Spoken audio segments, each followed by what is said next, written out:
Bienvenue sur Esprit Zen. Aujourd'hui, nous allons explorer ensemble un enseignement fondamental du bouddhisme qui a le pouvoir de transformer radicalement votre existence.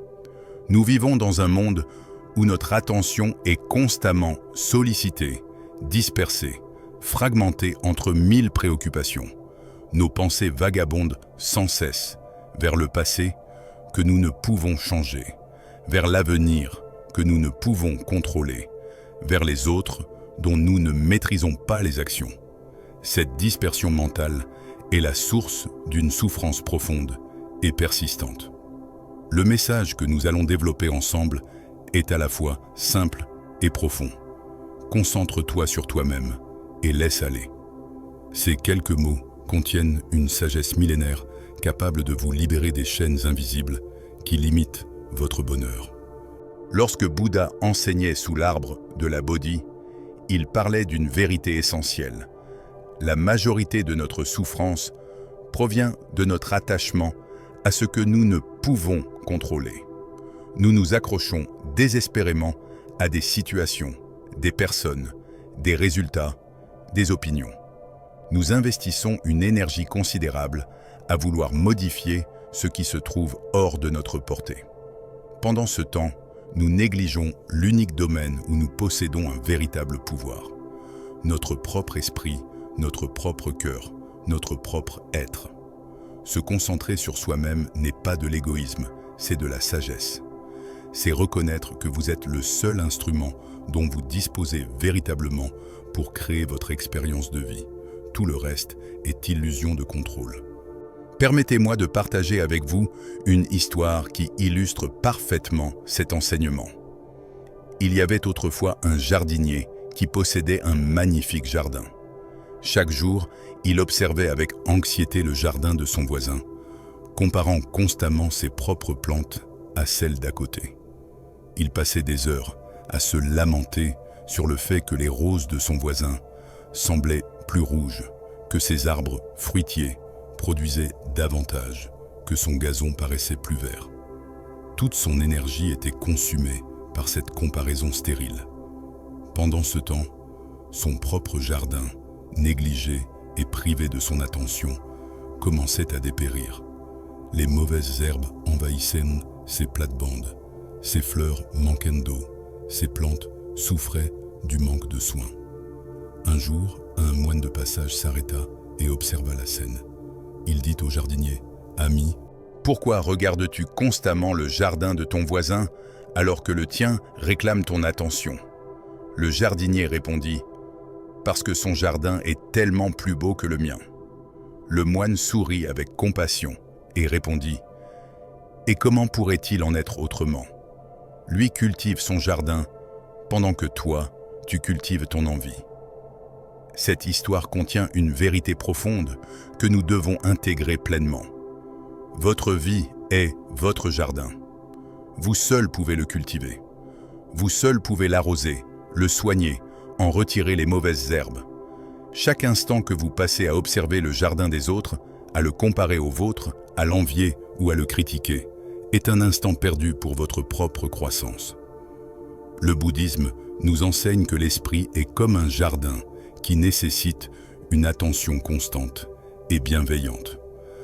Si vous négligez ce jardin intérieur pour vous préoccuper de ce qui se passe à l'extérieur de vous, vous créez les conditions de votre propre souffrance. L'ART, de ramener l'attention à soi. La pratique fondamentale du bouddhisme commence par un acte apparemment simple, mais extraordinairement puissant. Ramenez votre attention à vous-même. Dans notre monde moderne, cette capacité est devenue rare et précieuse. Nous sommes conditionnés depuis l'enfance à porter notre attention vers l'extérieur. On nous apprend à nous préoccuper du regard des autres, à rechercher l'approbation externe, à mesurer notre valeur à travers des critères qui nous sont étrangers. Ce conditionnement crée une vie d'aliénation où nous devenons étrangers à nous-mêmes. Nous ne savons plus qui nous sommes vraiment, parce que nous avons passé toute notre existence à essayer d'être ce que les autres attendaient de nous. Ramener l'attention à soi commence par un processus de prise de conscience. Il s'agit d'observer comment votre esprit fonctionne, où se porte naturellement votre attention tout au long de la journée. La plupart des gens découvrent avec surprise que leur attention est presque constamment tournée vers l'extérieur. Vous pensez à ce que votre collègue a dit, à ce que votre partenaire pourrait penser, à ce que les gens sur les réseaux sociaux vont commenter. Vous vous inquiétez de situations que vous ne contrôlez pas. Vous ruminez des conversations passées. Vous anticipez des scénarios futurs.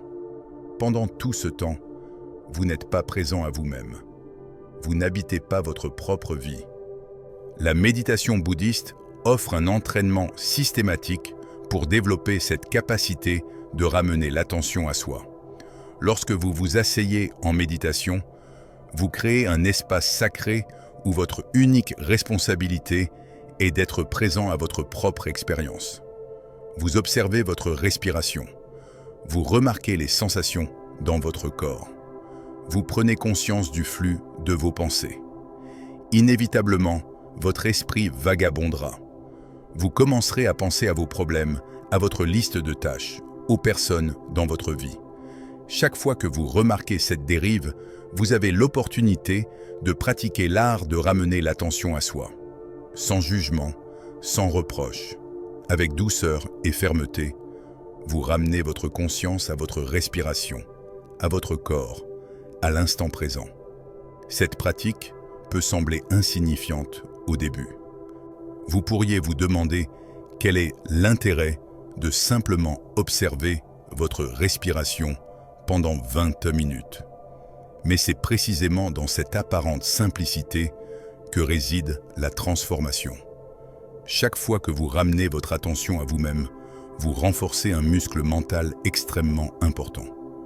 Vous développez la capacité de choisir consciemment où diriger votre énergie mentale, plutôt que d'être le jouet des circonstances externes. C'est cette capacité qui, graduellement, vous libérera de l'esclavage de la réactivité et vous permettra de vivre avec intention et présence. Bouddha comparait l'esprit non entraîné à un singe sauvage qui saute sans cesse d'une branche à l'autre, incapable de rester en place, ne serait-ce qu'un instant. Votre esprit est constamment distrait, agité, cherchant la prochaine stimulation, la prochaine préoccupation. Cette agitation mentale vous épuise et vous éloigne de la paix intérieure. En ramenant systématiquement votre attention à vous-même, vous apprivoisez progressivement ce singe sauvage. Vous lui enseignez à se poser, à être stable, à trouver le repos dans le moment présent. Cette stabilité mentale est le fondement de toute transformation spirituelle authentique. Il existe une différence cruciale entre se concentrer sur soi-même et être centré sur soi-même de manière égoïste. La concentration sur soi dans le sens bouddhiste n'est pas une préoccupation narcissique de vos propres désirs et de votre propre importance. C'est plutôt une reconnaissance humble que vous ne pouvez offrir quoi que ce soit de valeur au monde si vous êtes vous-même vide, fragmenté, dispersé. Pensez à l'analogie des masques à oxygène dans un avion. Les consignes de sécurité nous disent de mettre notre propre masque avant d'aider les autres. Ce n'est pas de l'égoïsme, c'est du bon sens. Si vous perdez conscience en essayant d'aider quelqu'un d'autre en premier, vous ne pourrez aider personne. De même, si vous négligez votre propre développement intérieur pour vous occuper constamment des autres, vous finirez épuisé, amer, incapable d'offrir une présence authentique à qui que ce soit. Ramener l'attention à soi implique également de développer une relation intime avec votre paysage intérieur.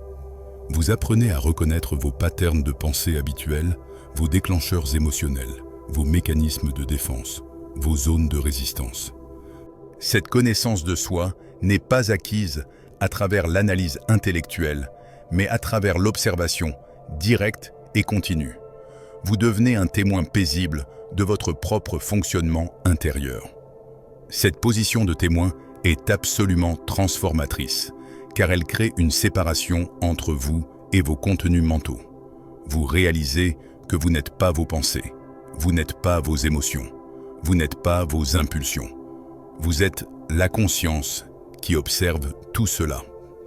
Comprendre ce que signifie vraiment lâcher prise. L'expression lâcher prise est devenue tellement galvaudée dans la culture populaire qu'elle a perdu une grande partie de sa profondeur. Beaucoup de gens entendent ces mots et pensent à une forme de passivité, de résignation ou d'indifférence. Ils imaginent qu'il s'agit d'abandonner leurs objectifs, de ne plus se soucier de rien, de devenir apathique face à la vie. Cette compréhension est totalement erronée et passe à côté de la véritable sagesse du lâcher-prise telle qu'enseignée dans le bouddhisme. Lâcher prise n'est pas abandonner votre pouvoir, c'est au contraire le récupérer. C'est cesser de gaspiller votre énergie précieuse sur ce que vous ne pouvez contrôler afin de la concentrer entièrement sur ce que vous pouvez effectivement influencer. Pour comprendre véritablement ce qu'est le lâcher-prise, nous devons d'abord examiner son opposé, l'attachement.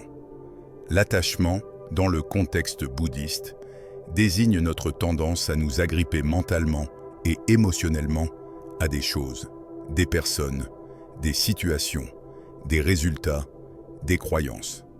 Cet agrippement crée une tension constante dans notre être.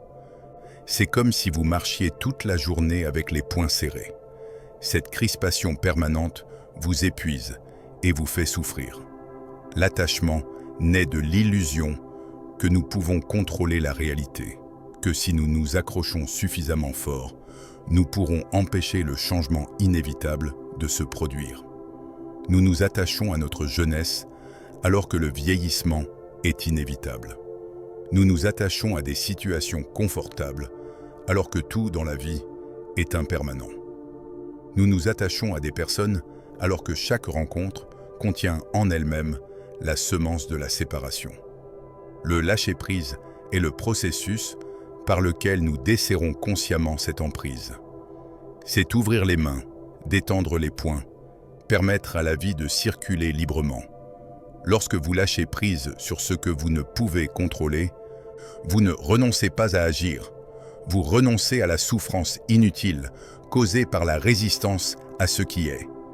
Imaginez que vous tenez un morceau de charbon ardent dans votre main. Plus vous le serrez fort, plus vous vous brûlez. Lâcher prise, c'est simplement ouvrir la main et laisser tomber le charbon. Ce n'est pas de la faiblesse, c'est de l'intelligence. C'est reconnaître qu'il y a des choses dans la vie que vous devez simplement accepter plutôt que combattre. Permettez-moi de partager une histoire qui illustre magnifiquement cette distinction. Un maître zen et son disciple marchaient le long d'une rivière en crue. Ils arrivèrent à un endroit où une jeune femme semblait terrifiée à l'idée de traverser le courant dangereux. Sans hésiter, le maître la prit dans ses bras et la porta de l'autre côté de la rivière. Il la déposa délicatement sur la berge opposée et continua son chemin avec son disciple. Des heures passèrent en silence. Finalement, incapable de contenir plus longtemps son trouble, le disciple dit « Maître, comment avez-vous pu toucher cette femme ?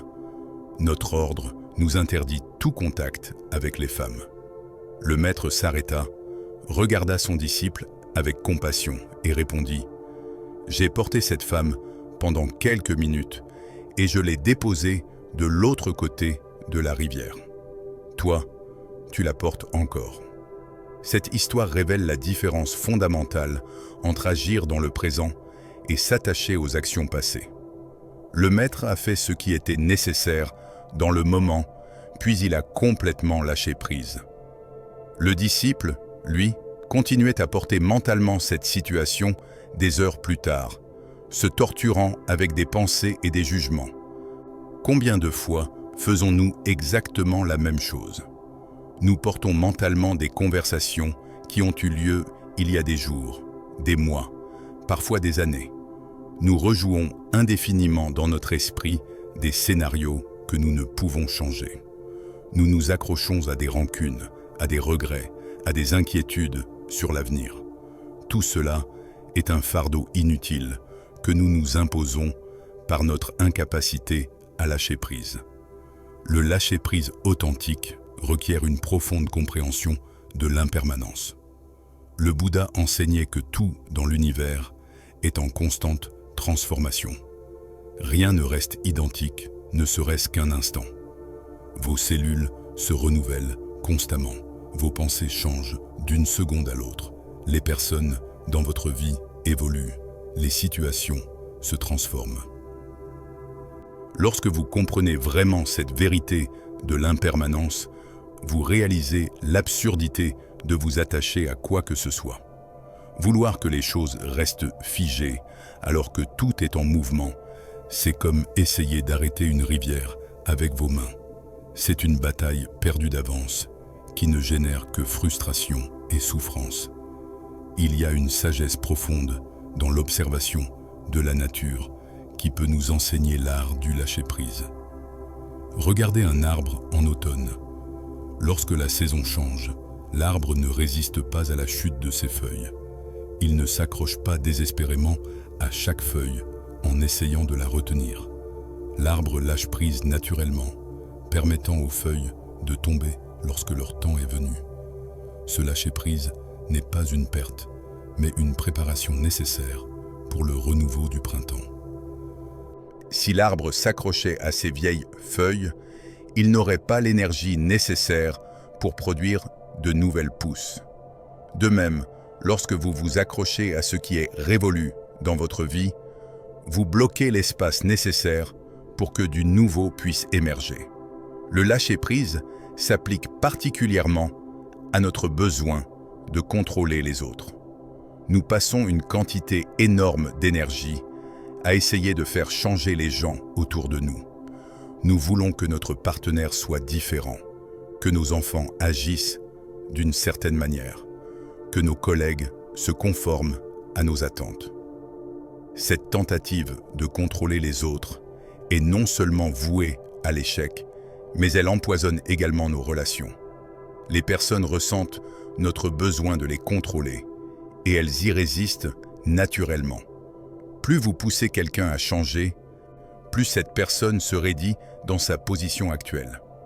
Le paradoxe est que lorsque vous lâchez prise sur votre besoin de changer les autres et que vous les acceptez pleinement tels qu'ils sont, vous créez souvent l'espace sécurisé dont ils ont besoin pour évoluer naturellement. L'illusion du contrôle et ses conséquences. L'un des obstacles majeurs à la paix intérieure est notre croyance profondément enracinée que nous pouvons et devons contrôler les circonstances de notre vie. Cette illusion du contrôle commence très tôt dans notre développement. En tant qu'enfant, nous apprenons que certaines de nos actions produisent des résultats prévisibles. Si nous pleurons, quelqu'un vient nous réconforter. Si nous demandons, parfois nous recevons. Ces expériences créent progressivement la croyance que nous avons du pouvoir sur notre environnement. Cette croyance est utile dans une certaine mesure, car elle nous motive à agir plutôt qu'à rester passif. Cependant, elle devient problématique lorsqu'elle s'étend à des domaines où nous n'avons réellement aucun contrôle. Examinons honnêtement ce que vous pouvez vraiment contrôler dans votre vie. Vous ne pouvez pas contrôler les pensées et les sentiments des autres personnes. Vous ne pouvez pas contrôler leurs actions, leurs choix, leurs réactions. Vous ne pouvez pas contrôler la météo, les embouteillages, les événements mondiaux, l'économie, la politique. Vous ne pouvez pas contrôler le vieillissement de votre corps, la maladie, la mort. Vous ne pouvez même pas contrôler entièrement vos propres pensées qui surgissent spontanément dans votre esprit. Lorsque vous dressez honnêtement la liste de ce qui échappe à votre contrôle, vous réalisez que c'est la quasi-totalité de la réalité. Ce que vous pouvez réellement contrôler se réduit à un domaine très restreint. Vos propres actions, vos réponses aux circonstances, l'orientation de votre attention, l'effort que vous mettez dans votre développement personnel. Malgré cette évidence, la plupart des gens passent l'essentiel de leur temps et de leur énergie à essayer de contrôler ce qui ne peut l'être. Vous vous inquiétez de ce que les gens pensent de vous comme si vous pouviez forcer leurs pensées à aller dans une direction particulière. Vous stressez à propos de résultats futurs incertains, comme si votre anxiété pouvait influencer ce qui va se passer. Vous ruminez des événements passés, comme si vos pensées obsessionnelles pouvaient remonter le temps et changer ce qui s'est produit. Vous essayez de contrôler le comportement de votre partenaire, de vos enfants, de vos collègues, comme si ces personnes étaient des marionnettes dont vous pourriez tirer les ficelles. Cette tentative futile de contrôler l'incontrôlable a des conséquences dévastatrices sur votre bien-être. Premièrement, elle génère une anxiété chronique.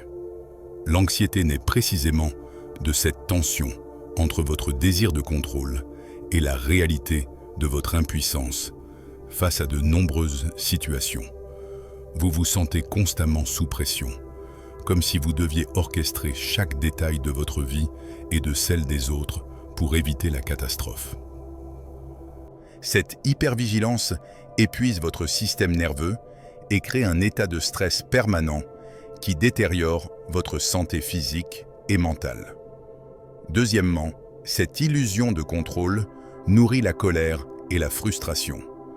Lorsque les choses ne se déroulent pas comme vous l'aviez prévu ou souhaité, vous vous sentez trahi par la réalité. Vous vous indignez que les autres n'agissent pas selon vos attentes. Vous vous révoltez contre les circonstances qui contrarient vos plans. Cette révolte est totalement stérile et ne fait qu'amplifier votre souffrance. Troisièmement, l'illusion du contrôle vous empêche de vivre pleinement le moment présent. Si vous êtes constamment occupé à essayer de manipuler l'avenir ou à ressasser le passé pour comprendre ce que vous auriez pu faire différemment, vous n'êtes jamais vraiment présent à ce qui se passe maintenant. Vous passez à côté de la vie réelle qui se déroule sous vos yeux pendant que votre attention est captive de scénarios mentaux. Quatrièmement, cette tentative de contrôle détériore vos relations. Les personnes autour de vous ressentent votre besoin de les contrôler, même lorsqu'il est subtil ou déguisé en sollicitude. Personne n'aime se sentir manipulé ou être traité comme un objet qu'on peut façonner à volonté. Vos tentatives de contrôler les autres créent de la résistance, du ressentiment et de la distance émotionnelle. Le bouddhisme offre une alternative libératrice à cette lutte épuisante. Au lieu de chercher à contrôler l'incontrôlable, vous apprenez à diriger votre énergie vers le seul domaine où vous avez véritablement du pouvoir. Votre réponse intérieure aux circonstances de la vie. Cette approche ne signifie pas que vous devenez passif ou que vous cessez d'agir pour améliorer votre situation. Bien au contraire, vous agissez avec plus d'efficacité parce que votre énergie n'est plus dispersée dans 1000 directions inutiles. Vous concentrez vos efforts sur ce que vous pouvez effectivement influencer tout en acceptant avec sérénité ce qui échappe à votre contrôle. Cette sagesse se résume dans la célèbre prière de la sérénité. Accordez la sérénité d'accepter les choses que vous ne pouvez changer, le courage de changer celles que vous pouvez, et la sagesse de faire la différence entre les deux. Il existe un ancien conte bouddhiste qui illustre parfaitement cette sagesse. Un fermier possédait un magnifique cheval qui s'échappa un jour. Tous les villageois vinrent le voir en disant « Quelle malchance !» Le fermier répondit simplement « Peut-être ».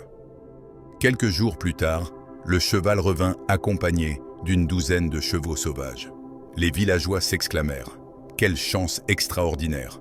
Le fermier répondit à nouveau « Peut-être ». Le fils du fermier essaya de dresser l'un des chevaux sauvages et se brisa la jambe dans une chute. Les villageois dirent « Quelle terrible malchance !» Le fermier répondit « Peut-être ». Peu après, l'armée passa dans le village pour recruter tous les jeunes hommes pour la guerre. Le fils du fermier fut épargné à cause de sa jambe cassée. Les villageois dirent « Quelle incroyable chance !» Et le fermier répondit encore une fois « Peut-être ». Cette histoire nous enseigne l'humilité face à notre incapacité à connaître les conséquences ultimes de tout événement. Ce qui semble être une tragédie aujourd'hui peut s'avérer être une bénédiction demain. Ce qui apparaît comme une grande fortune maintenant peut conduire à des difficultés plus tard. Puisque nous ne pouvons voir qu'une infime partie de la chaîne causale complexe de la vie, notre meilleure option est de cesser de juger constamment les événements comme bons ou mauvais, chanceux ou malchanceux, et simplement de répondre avec sagesse à ce qui se présente. Cette équanimité face aux hauts et aux bas de l'existence est la marque d'une pratique bouddhiste mature. La pratique de la présence consciente. Au cœur de l'enseignement bouddhiste sur la concentration sur soi-même se trouve la pratique de la pleine conscience ou présence consciente. Cette pratique consiste à porter votre attention délibérément sur l'expérience du moment présent, sans jugement, avec une attitude d'acceptation et de curiosité bienveillante. La pleine conscience est le pont qui vous permet de passer de la dispersion mentale à la concentration, du contrôle obsessionnel au lâcher-prise serein. C'est une pratique simple dans son concept mais profonde dans ses effets, et elle nécessite un entraînement régulier pour porter ses fruits. Lorsque vous pratiquez la pleine conscience, vous apprenez à observer votre expérience sans vous y perdre. Vous développez la capacité d'être le témoin de vos pensées plutôt que d'être identifié à elles. Cette distinction est absolument cruciale. La plupart du temps, vous êtes tellement immergé dans le contenu de vos pensées que vous ne réalisez même pas que vous pensez. Une pensée surgit et immédiatement, vous la prenez pour la réalité. Si la pensée dit « je suis un échec », vous ressentez toute la détresse émotionnelle associée à cette croyance sans même questionner sa validité. Si la pensée dit « cette personne me déteste », vous réagissez à cette interprétation comme si c'était un fait établi. La pleine conscience crée un espace entre vous et vos pensées, un espace où vous pouvez observer que vous êtes en train de penser sans être emporté par le contenu de ces pensées. Cette capacité d'observation transforme radicalement votre relation à votre expérience intérieure. Au lieu d'être le jouet de vos pensées émanant d'oxy et les émotions, vous devenez le gardien paisible de votre espace intérieur. Vous remarquez qu'une pensée anxieuse traverse votre esprit et vous pouvez choisir de ne pas la nourrir, de ne pas la suivre dans ses ramifications infinies. Vous observez qu'une émotion difficile surgit dans votre corps et vous pouvez rester présent à cette sensation sans vous laisser submerger par elle, sans créer toute une histoire autour d'elle. Cette présence consciente vous donne un pouvoir extraordinaire, celui de choisir votre réponse plutôt que de simplement réagir automatiquement. La pratique formelle de la pleine conscience commence souvent par l'attention à la respiration. Vous vous asseyez confortablement, vous fermez les yeux ou gardez un regard doux vers le sol et vous portez votre attention sur les sensations de votre respiration. Vous observez comment l'air entre par vos narines, comment votre abdomen se soulève et s'abaisse, comment l'air sort en créant une légère chaleur. Vous ne cherchez pas à contrôler votre respiration. Vous l'observez simplement telle qu'elle est. Inévitablement, après quelques respirations, votre esprit s'égarera. Vous commencerez à penser à votre journée, à vos soucis, à vos projets. C'est parfaitement normal. Le moment crucial est celui où vous réalisez que votre esprit s'est égaré. À cet instant précis, au lieu de vous critiquer ou de vous décourager, vous notez simplement « pensez » et vous ramenez doucement votre attention à votre respiration. Ce processus apparemment simple de remarquer la distraction et ramener l'attention est l'essence même de l'entraînement mental. Chaque fois que vous le faites, vous renforcez deux capacités essentielles. Premièrement, vous développez la métacognition, c'est-à-dire la conscience de vos propres processus mentaux. Vous devenez de plus en plus habile à remarquer quand votre esprit dérive, quand il s'accroche à quelque chose, quand il résiste à une expérience. Deuxièmement, vous cultivez la capacité de rediriger votre attention. Votre attention devient comme un muscle que vous entraînez. Au début, elle est faible et votre esprit vagabonde constamment. Avec la pratique régulière, votre capacité à maintenir votre attention où vous le choisissez se renforce considérablement. La pleine conscience ne se limite pas à la pratique formelle de méditation. L'objectif ultime est d'apporter cette qualité de présence consciente dans toutes les activités de votre vie quotidienne. Vous pouvez pratiquer la pleine conscience en mangeant, en portant toute votre attention sur les saveurs, les textures, les sensations de chaque bouchée, plutôt que de manger mécaniquement devant un écran. Vous pouvez pratiquer la pleine conscience en marchant, en ressentant pleinement le contact de vos pieds avec le sol, le mouvement de votre corps dans l'espace, l'air sur votre peau. Vous pouvez pratiquer la pleine conscience dans vos conversations, en écoutant véritablement l'autre personne avec toute votre attention, plutôt que de préparer mentalement votre réponse pendant qu'elle parle. Cette extension de la pleine conscience à la vie quotidienne transforme progressivement votre expérience. Vous commencez à vivre votre vie plutôt que de la traverser en pilote automatique. Les moments ordinaires deviennent extraordinaires lorsque vous y êtes pleinement présent. Une tasse de thé devient une expérience sensorielle riche quand vous y portez attention. Une marche dans la nature devient une méditation en mouvement quand vous êtes conscient de chaque pas. Même les tâches que vous considériez comme ennuyeuses ou pénibles peuvent devenir des opportunités de pratique de la présence. La pleine conscience révèle également quelque chose de profondément libérateur. La nature transitoire de toute expérience. Lorsque vous observez attentivement votre monde intérieur, vous remarquez que rien ne reste statique. Une émotion intense surgit, atteint un pic, puis s'estompe naturellement si vous ne la nourrissez pas avec des pensées répétitives. Une douleur physique pulse et change constamment d'intensité et de localisation. Les pensées apparaissent et disparaissent comme des nuages dans le ciel. Cette observation directe de l'impermanence vous libère de la tendance à vous identifier à vos états temporaires. Vous réalisez que vous n'êtes pas votre colère momentanée, vous n'êtes pas votre anxiété passagère, vous n'êtes pas votre joie éphémère. Vous êtes la présence consciente qui observe tous ces phénomènes apparaître et disparaître. Il existe également une pratique de pleine conscience appelée le balayage corporel qui peut approfondir considérablement votre connexion à votre corps.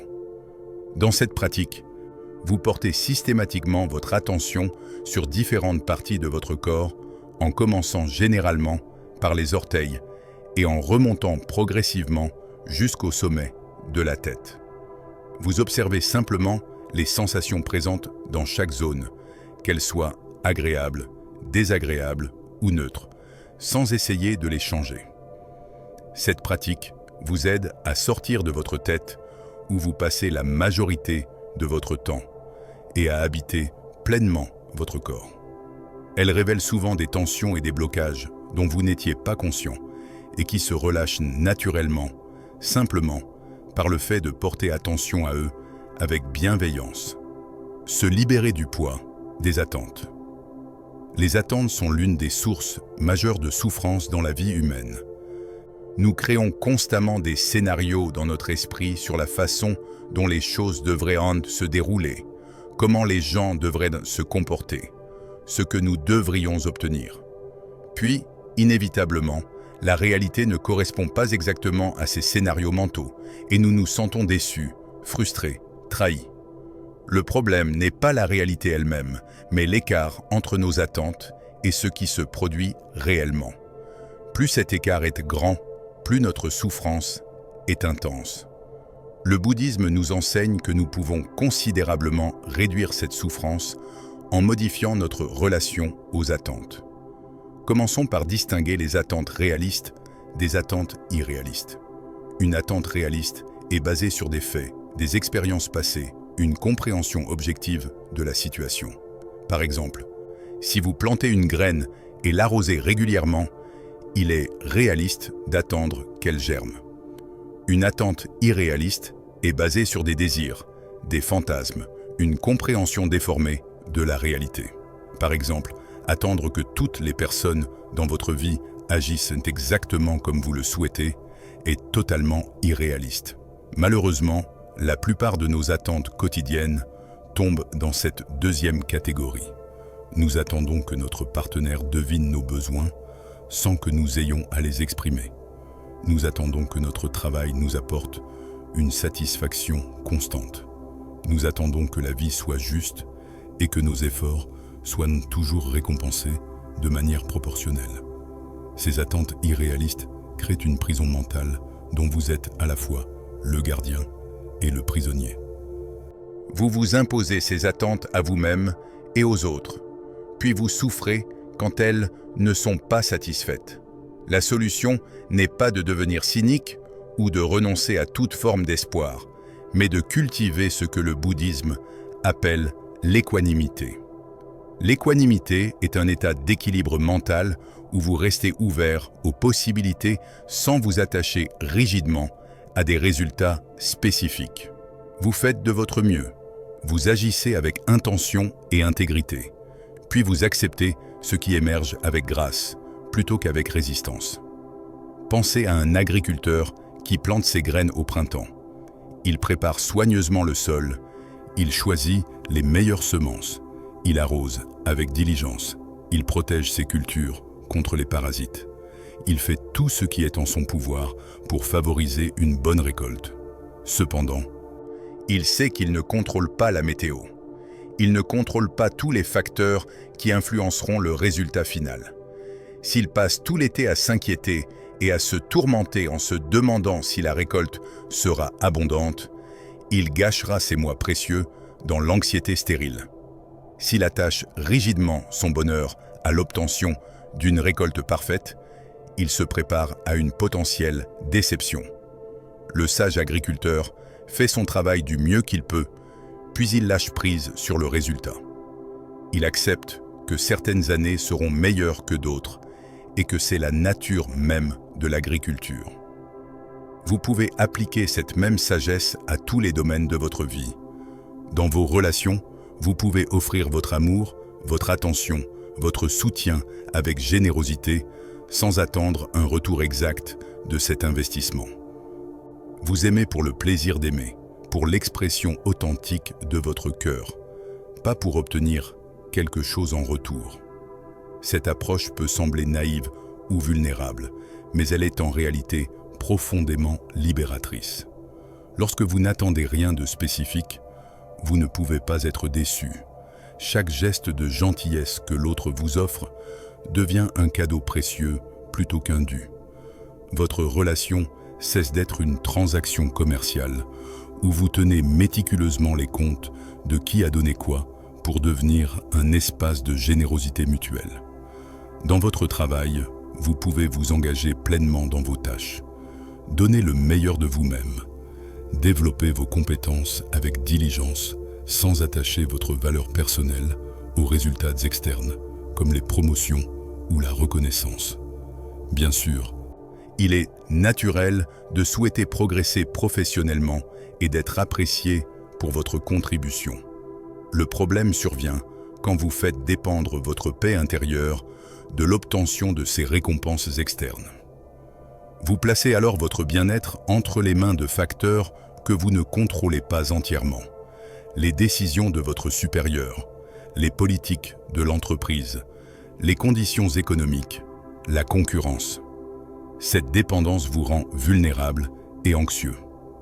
En revanche, si vous trouvez votre satisfaction dans le fait de bien faire votre travail, dans l'apprentissage continu, dans la contribution que vous apportez, vous créez une source de contentement qui ne dépend pas des circonstances externes. Lâcher prise sur les attentes ne signifie pas devenir apathique ou abandonner vos aspirations. Vous pouvez avoir des objectifs, des rêves, des désirs, tout en maintenant une relation souple avec eux. vous travaillez vers ces objectifs avec détermination, tout en restant ouvert à la possibilité que le chemin vous mène ailleurs que prévu. Parfois, ne pas obtenir ce que vous vouliez s'avère être une bénédiction déguisée qui vous ouvre des portes que vous n'auriez jamais imaginées. L'histoire de votre vie est remplie de moments où ce qui semblait être un échec ou une déception, au moment où cela s'est produit, s'est révélé plus tard être une redirection nécessaire vers quelque chose de meilleur. Il est également important de reconnaître que nous créons souvent des attentes implicites dont nous ne sommes même pas conscients. Vous ne réalisez que vous aviez une attente que lorsqu'elle n'est pas satisfaite et que vous ressentez de la déception ou de la frustration. Par exemple, vous invitez un ami à dîner sans vous rendre compte que vous attendez qu'il vous remercie d'une certaine manière ou qu'il vous rende l'invitation rapidement. Lorsque cela ne se produit pas, vous vous sentez blessé ou utilisé. La pratique de la pleine conscience peut vous aider à devenir conscient de ces attentes cachées avant qu'elles ne causent des problèmes. Vous commencez à remarquer les petits mouvements de votre esprit qui créent ces scénarios sur la façon dont les choses devraient se passer, et vous pouvez les questionner en temps réel. Cultivez l'acceptation radicale. L'acceptation est peut-être le concept le plus mal compris et le plus résisté dans l'enseignement bouddhiste. Lorsque nous parlons d'acceptation, beaucoup de gens entendent résignation, capitulation, passivité face à l'injustice.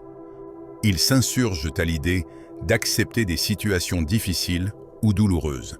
Cette résistance vient d'une incompréhension fondamentale de ce qu'est véritablement l'acceptation dans le contexte bouddhiste. L'acceptation radicale ne signifie pas que vous approuvez ce qui se passe ou que vous cessez d'œuvrer pour le changement. Elle signifie que vous cessez de résister mentalement et émotionnellement à la réalité telle qu'elle est dans le moment présent. Imaginez que vous êtes pris dans une averse soudaine, sans parapluie. Vous avez le choix entre deux réponses. La première réponse est de rester sous la pluie tout en pestant intérieurement, en vous maudissant d'avoir oublié votre parapluie, en vous révoltant contre le fait qu'il pleut, en ressassant que c'est injuste et que vous ne méritez pas cela.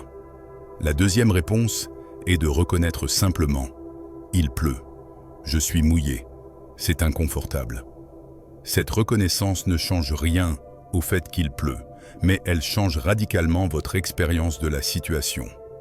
Dans le premier cas, vous ajoutez une couche de souffrance mentale à l'inconfort physique. Dans le deuxième cas, vous vivez simplement l'inconfort sans y ajouter la résistance mentale qui le transforme en souffrance. C'est cette différence subtile mais fondamentale entre l'inconfort et la souffrance que le bouddhisme nous invite à comprendre. L'inconfort est inévitable dans la vie.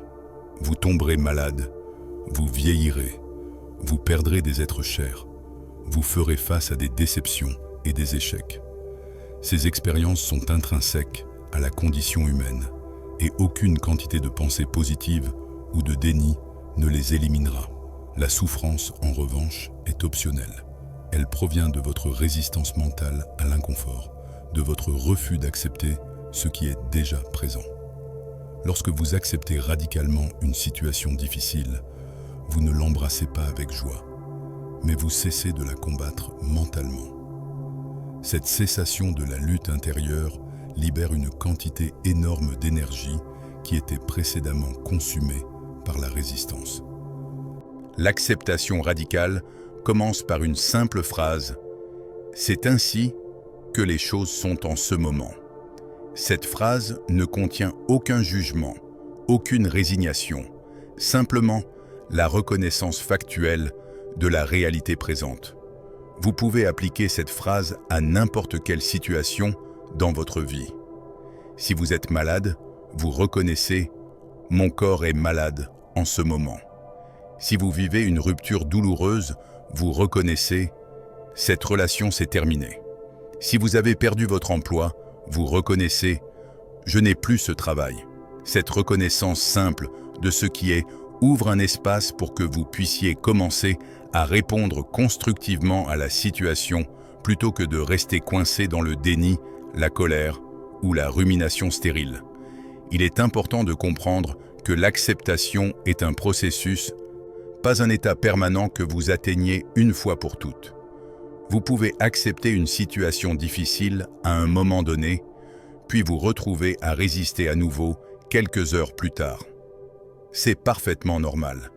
L'acceptation n'est pas une destination, mais une pratique continue. Chaque fois que vous remarquez que vous résistez à ce qui est, vous avez l'opportunité de revenir à l'acceptation. Vous remarquez la résistance sans vous juger pour elle, puis vous faites le choix conscient de relâcher cette résistance encore une fois. Avec le temps et la pratique répétée, l'acceptation devient plus naturelle et plus rapide. L'une des formes les plus profondes d'acceptation est l'acceptation de vous-même, tel que vous êtes. Beaucoup de personnes passent leur vie entière en guerre avec elles-mêmes, rejetant des aspects de leur personnalité, de leur corps, de leur histoire. Cette guerre intérieure est épuisante et contre-productive.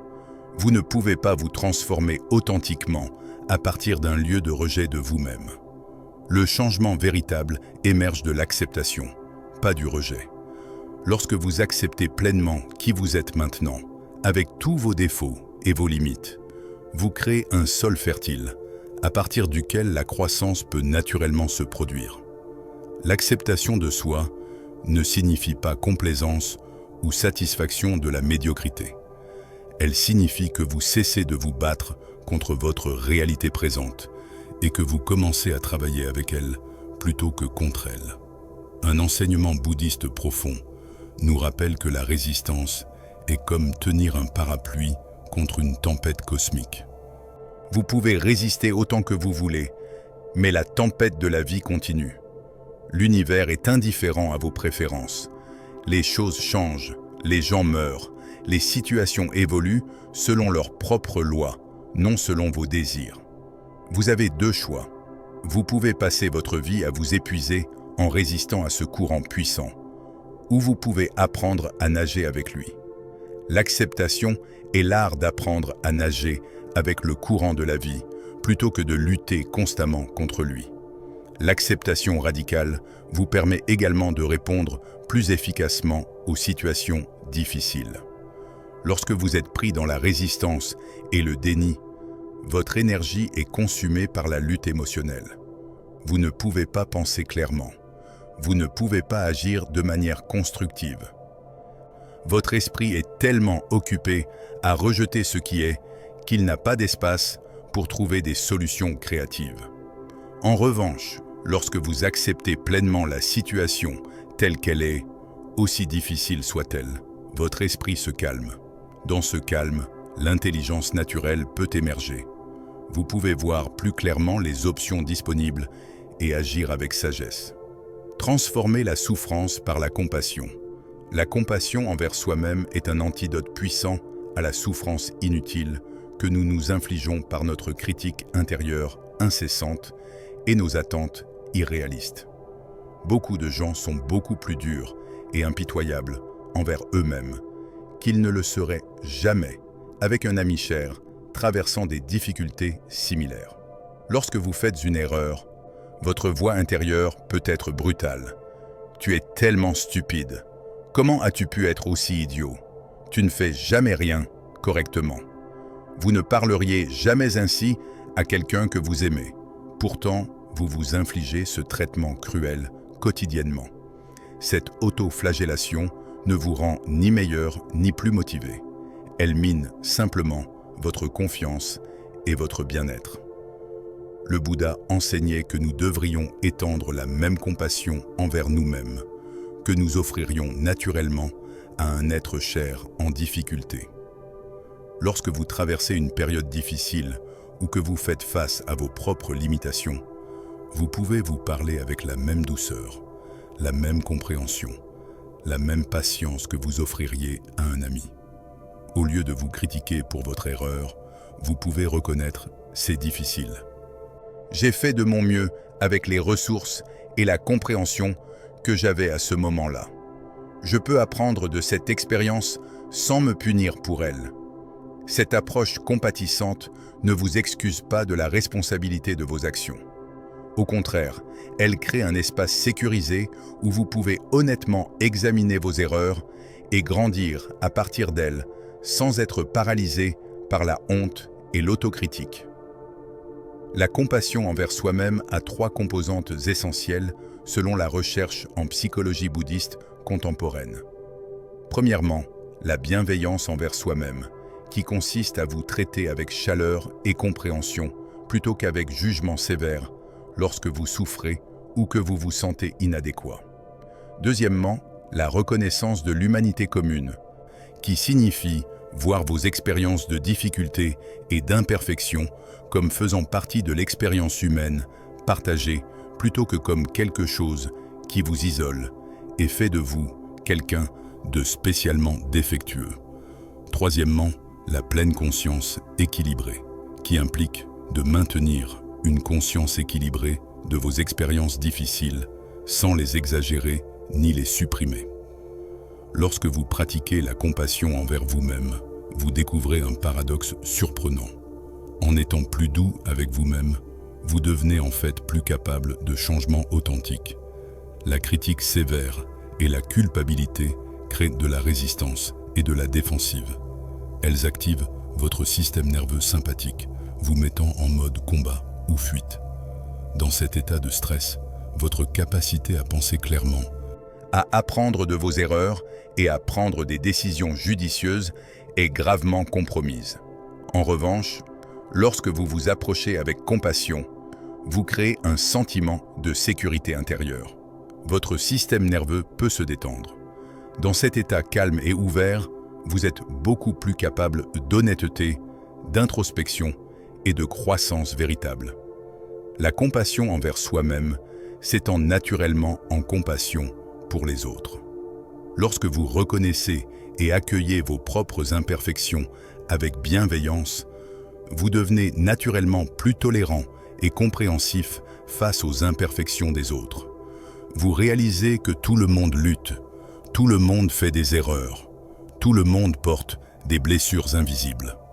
Cette reconnaissance dissout le jugement et la séparation qui caractérisent tant de relations humaines. Vous commencez à voir les comportements difficiles des autres non comme des attaques personnelles, mais comme des expressions de leur propre souffrance.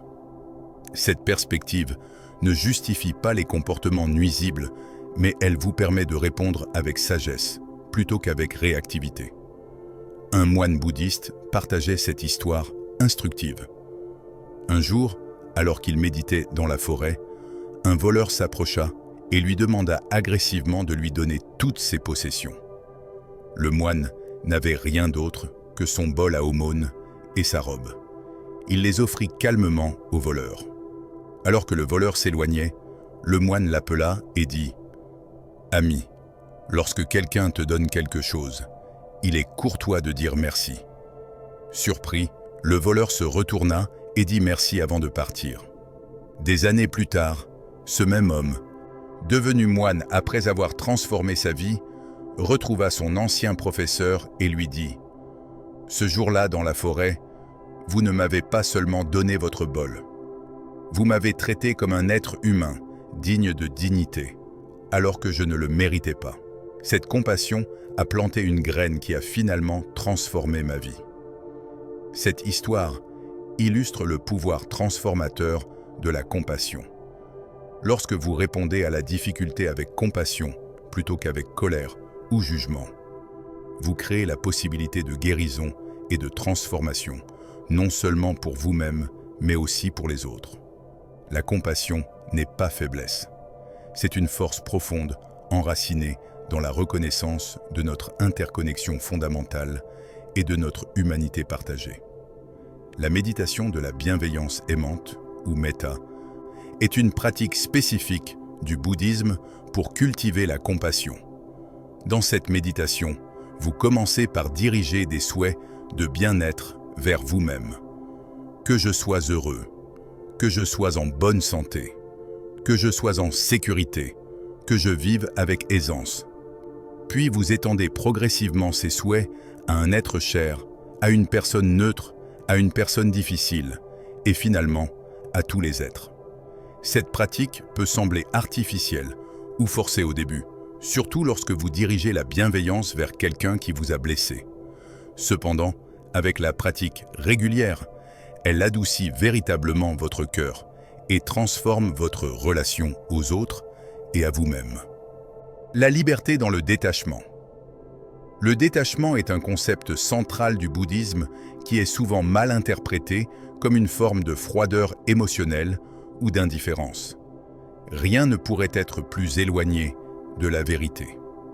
Le véritable détachement n'est pas l'absence de sentiments ou de connexion, mais la liberté de l'attachement compulsif qui transforme l'amour en possessivité, la préférence en exigence, le désir en dépendance. Le détachement vous permet d'aimer pleinement, de vous engager complètement, de profiter profondément, tout en maintenant une liberté intérieure qui n'est pas compromise lorsque les choses changent inévitablement. Pensez à la façon dont vous tenez un oiseau dans votre main. Si vous serrez trop fort, vous l'étouffez. Si vous ouvrez complètement la main avec indifférence, il s'envole et vous le perdez. Le détachement sain est comme tenir l'oiseau avec une main ouverte mais accueillante. L'oiseau peut rester par choix, et il peut aussi partir quand c'est son moment. Vous appréciez sa présence tant qu'elle dure, sans vous agripper désespérément à lui. Cette qualité d'ouverture et de non-possession crée paradoxalement les conditions pour des connexions plus profondes et plus authentiques. Dans vos relations personnelles, le détachement signifie aimer les personnes pour ce qu'elles sont vraiment, plutôt que pour ce que vous voulez qu'elles soient. Cela signifie apprécier leur présence dans votre vie sans faire dépendre votre bonheur de leur capacité à répondre à tous vos besoins. Les relations saines reposent sur l'interdépendance, non sur la dépendance. Chaque personne maintient son intégrité et sa complétude individuelle tout en choisissant de partager sa vie avec l'autre. Lorsque vous êtes attaché de manière compulsive à quelqu'un, vous créez une pression énorme sur cette relation. Vous avez besoin que l'autre personne se comporte d'une certaine manière pour que vous vous sentiez bien. Cette dépendance étouffe la spontanéité et l'authenticité dans la relation. Le détachement s'applique également à vos possessions matérielles et à votre statut social. Nous vivons dans une culture qui nous encourage constamment à nous identifier à ce que nous possédons, à ce que nous accomplissons, au statut que nous atteignons. Cette identification crée une fragilité terrible. Si votre sens de valeur personnelle dépend de votre maison, de votre voiture, de votre position professionnelle, alors vous vivez dans une anxiété constante de perdre ces choses. Le détachement ne signifie pas que vous devez vivre dans la pauvreté ou l'austérité.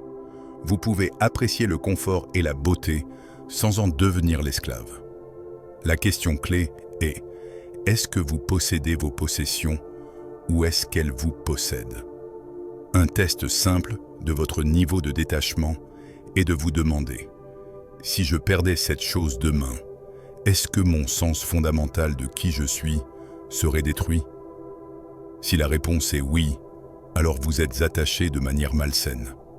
Votre identité ne devrait jamais dépendre de facteurs externes impermanents.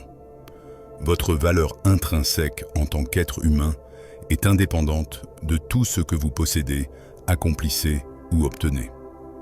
Le détachement vous permet de reconnaître cette vérité et de vivre à partir de ce lieu de complétude intérieure, plutôt que de chercher constamment à l'extérieur ce qui ne peut venir que de l'intérieur. Le détachement inclut également le lâcher-prise sur vos opinions et vos croyances. Beaucoup de gens s'identifient tellement fortement à leur position politique, religieuse ou philosophique qu'ils ne peuvent tolérer aucune remise en question. Ils se sentent personnellement attaqués lorsque quelqu'un exprime un point de vue différent. Cette rigidité mentale est une forme d'attachement qui limitent votre croissance et votre compréhension. Le détachement sain par rapport à vos opinions ne signifie pas que vous n'avez pas de conviction, mais que vous restez ouvert à de nouvelles informations et perspectives. Vous pouvez tenir fermement à vos valeurs tout en reconnaissant que votre compréhension actuelle est partielle et sujette à évolution. La sagesse de l'action. Juste.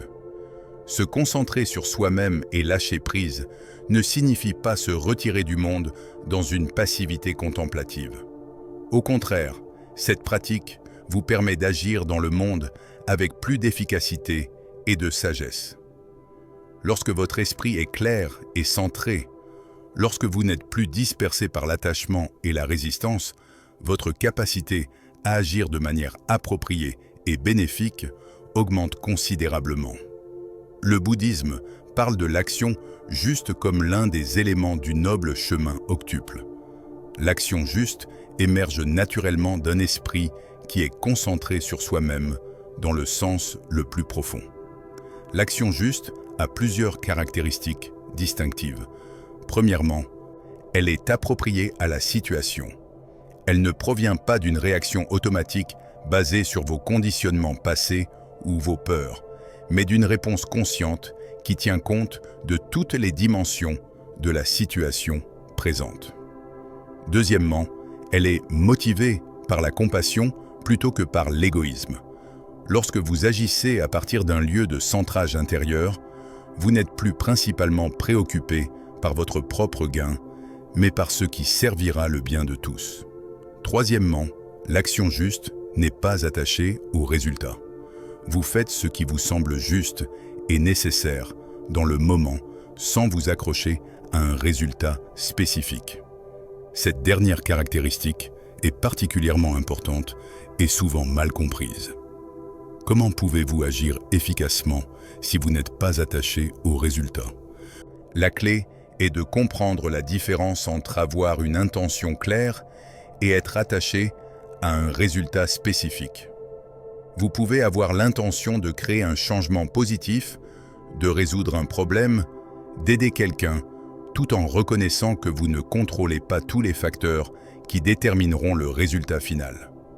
Vous donnez le meilleur de vous-même, vous utilisez toute votre intelligence et vos ressources, puis vous lâchez prise sur ce qui se passera ensuite.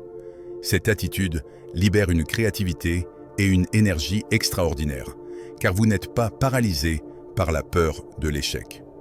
Il existe une histoire zen célèbre qui illustre cette qualité d'action sans attachement. Un samouraï vint voir un maître zen et demanda « Qu'est-ce que le paradis et qu'est-ce que l'enfer ?» Le maître le regarda avec mépris et dit « Tu n'es qu'un rustre grossier. Je n'ai pas de temps à perdre avec quelqu'un comme toi. » Le samouraï, furieux, sortit son épée et s'apprêta à tuer le maître.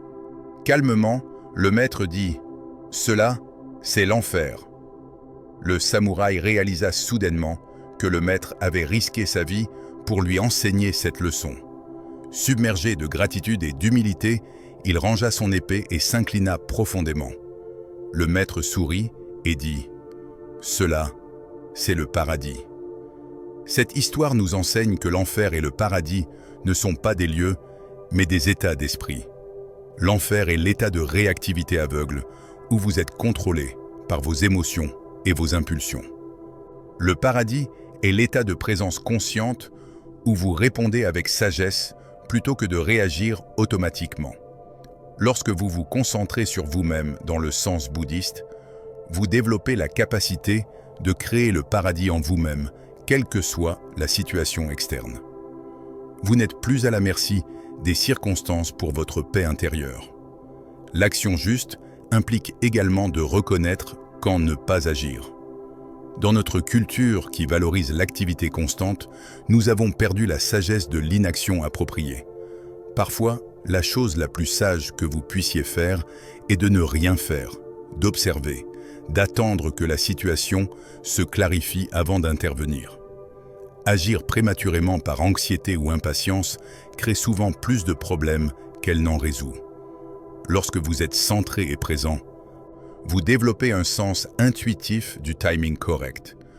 Vous savez quand il est temps d'agir avec décision et quand il est temps de pratiquer la patience. Vivre avec intention et authenticité. Au fur et à mesure que vous approfondissez votre pratique de vous concentrer sur vous-même et de lâcher prise, vous découvrez quelque chose de précieux, votre authenticité. Pendant des années, peut-être toute votre vie, vous avez vécu selon des scripts écrits par d'autres. Vous avez poursuivi des objectifs que la société vous a dit de poursuivre. Vous avez réprimé des aspects de vous-même qui ne correspondaient pas à l'image que vous pensiez devoir projeter. Vous avez dit oui quand vous vouliez dire non et non quand vous vouliez dire oui. Cette vie inauthentique crée une dissonance intérieure profonde, un sentiment de vide et de futilité même lorsque vous semblez réussir selon les critères externes. L'authenticité n'est pas quelque chose que vous devez créer ou fabriquer. C'est votre état naturel lorsque vous enlevez toutes les couches de conditionnement et de faux semblants. Lorsque vous cessez de vous préoccuper constamment de ce que les autres pensent, lorsque vous arrêtez d'essayer de contrôler leur perception de vous, votre véritable nature peut émerger. Cette émergence n'est pas toujours confortable au début. Vous pourriez découvrir que vous n'aimez pas vraiment ce que vous pensiez aimer. Vous pourriez réaliser que vous avez passé des années à poursuivre des objectifs qui ne vous correspondent pas vraiment. Ces découvertes peuvent être déstabilisantes, mais elles sont profondément libératrices. Vivre authentiquement signifie aligner vos actions avec vos valeurs les plus profondes plutôt qu'avec les attentes des autres. Cela demande du courage, car vous risquez la désapprobation et l'incompréhension. Les personnes autour de vous ont des attentes basées sur qui vous avez prétendu être. Lorsque vous commencez à vivre plus authentiquement, certaines personnes seront désorientées ou même contrariées. Elles pourraient vous accuser d'avoir changé, de les avoir trahis. En réalité, vous ne changez pas. Vous cessez simplement de jouer un rôle. Vous révélez qui vous avez toujours été sous le masque. L'authenticité ne signifie pas que vous devez exprimer chaque pensée ou sentiment qui traverse votre esprit sans filtre. Il y a une différence entre être authentique et être impulsif ou insensible. L'authenticité mûre inclut la sagesse et la compassion. Vous êtes fidèle à vous-même tout en étant respectueux des autres. Vous exprimez votre vérité d'une manière qui tient compte de l'impact sur ceux qui vous entourent.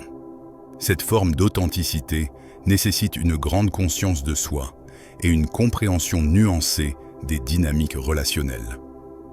Vivre avec intention signifie que vous faites des choix conscients plutôt que de simplement réagir aux circonstances ou de suivre le courant par défaut. Chaque jour, vous vous demandez « Qu'est-ce qui est vraiment important pour moi ?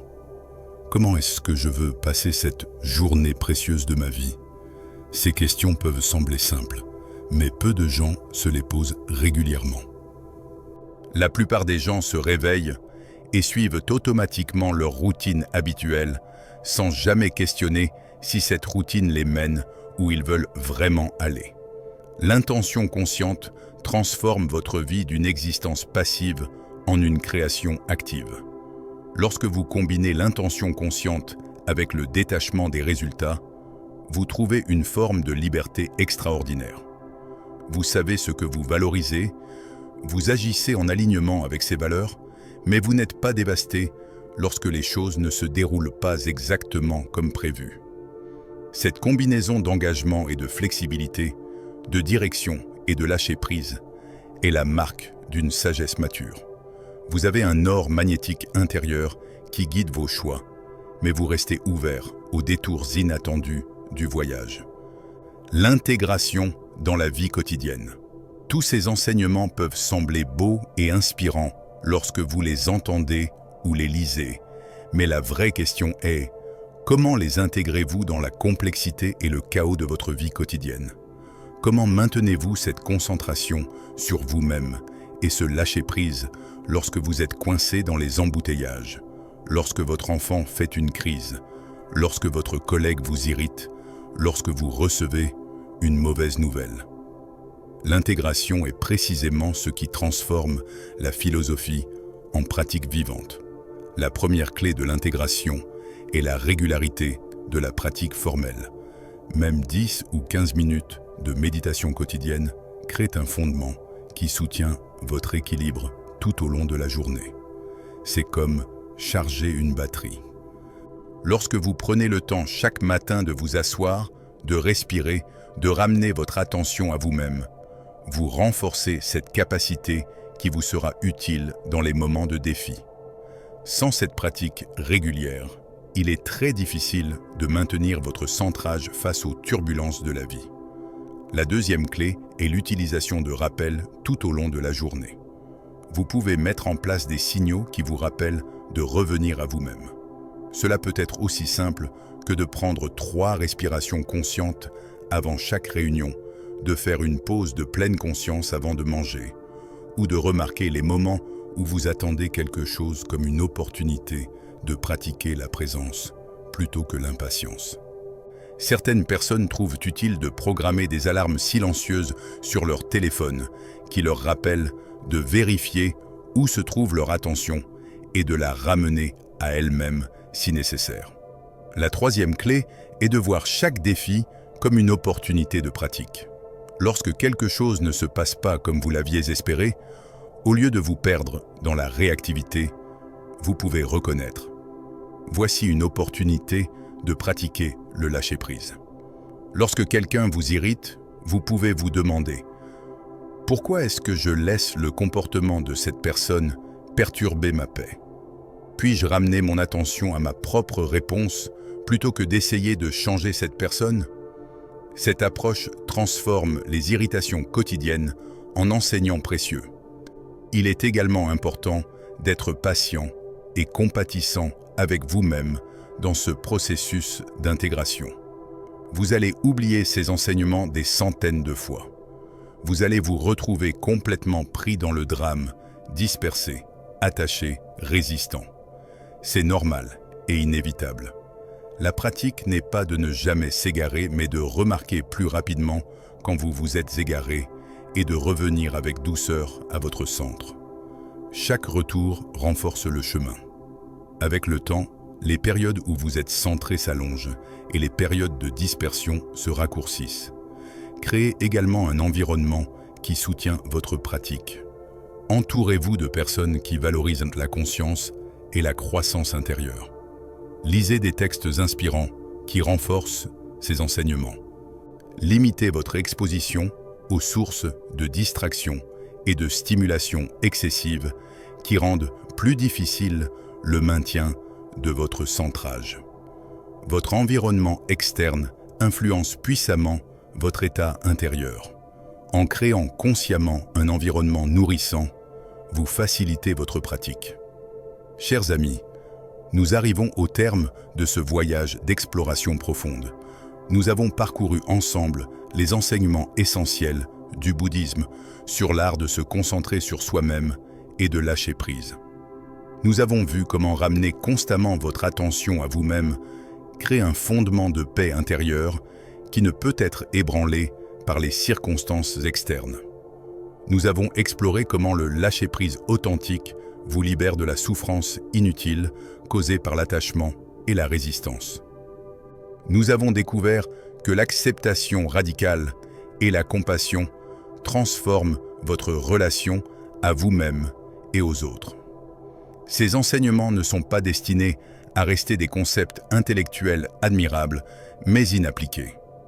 Ils sont des outils pratiques pour vivre une vie de plus grande liberté, paix et authenticité. Chaque jour vous offre d'innombrables opportunités de les pratiquer. Chaque moment où vous remarquez que votre attention s'est dispersée vers l'extérieur est une invitation à revenir à vous-même.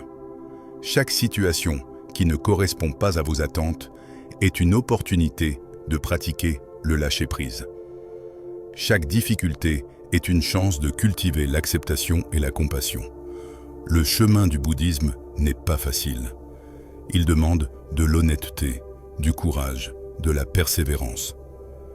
Il vous demande de remettre en question des patterns profondément enracinés, de renoncer à des stratégies familières, mais inefficaces, de vous tenir dans l'inconfort de l'incertitude. Mais ce chemin mène à quelque chose d'infiniment précieux. La liberté intérieure, la paix qui dépasse la compréhension, la capacité d'aimer sans s'accrocher, de vivre pleinement sans peur. Commencez exactement là où vous êtes. Vous n'avez pas besoin d'être parfait. Vous n'avez pas besoin d'avoir tout compris. Tout ce dont vous avez besoin est de faire un pas, puis un autre, sur ce chemin de retour à vous-même. Chaque respiration consciente est un pas. Chaque moment de lâcher prise est un pas. Chaque acte de gentillesse envers vous-même est un pas. Peu à peu, ces pas créent une transformation profonde et durable. Rappelez-vous que vous n'êtes pas seul sur ce chemin. D'innombrables personnes à travers les siècles ont marché avant vous, découvrant les mêmes vérités, faisant face aux mêmes défis. Leur sagesse collective est disponible pour vous soutenir. Et chaque fois que vous pratiquez, vous contribuez à cette sagesse collective. Vous rendez le chemin un peu plus clair pour ceux qui viendront après vous. Puissiez-vous trouver la force de vous concentrer sur vous-même au milieu des distractions du monde. Puissiez-vous trouver le courage de lâcher prise sur ce que vous ne pouvez contrôler. Puissiez-vous découvrir la paix profonde qui réside toujours en vous, inaltérée par les tempêtes de la vie. Puissiez-vous vivre avec authenticité, compassion et sagesse. Merci d'avoir cheminé avec nous aujourd'hui sur Esprit Zen. Que la paix soit avec vous, maintenant et toujours.